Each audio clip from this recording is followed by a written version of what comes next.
ગાંધીનગરમાં નર્મદા કેનાલ પાસે birthday celebrate કરી રહેલા કપલ પર હિચકારો હુમલો કરી યુવકની હત્યા કરી નાખનારા સાયકો કિલરનું પોલીસે એન્કાઉન્ટર કરી નાખ્યું.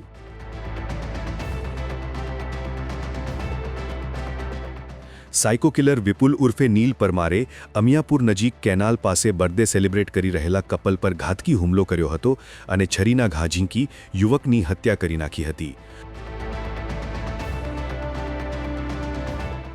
આટલું જ નહીં, યુવતી ગંભીર રીતે ઇજાગ્રસ્ત હાલતમાં કારમાંથી નિર્વસ્ત્ર મળી આવી હતી, જેના પગલે અમદાવાદ ક્રાઇમ બ્રાન્ચે સઘન તપાસ હાથ ધરી વિપુલ પરમારને ઝડપી લીધો હતો. આરોપી વિપુલ પરમારને રિકન્સ્ટ્રક્શન માટે અંબાપુર કેનાલ લઈ જવાયો હતો. આરોપી પોલીસની બંદૂક છીનવીને ભાગવા જતા પોલીસ ફાયરિંગ થયું હતું, જેમાં આરોપીનું મોત થઈ ગયું છે.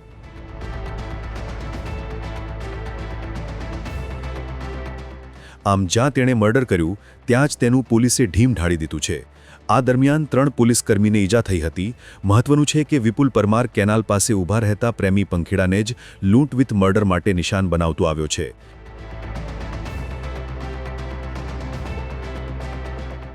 તે અગાઉ પણ કેટલાક ગુનાઓમાં પકડાયેલો છે અને તેને જેલ પણ થઈ ચૂકી છે.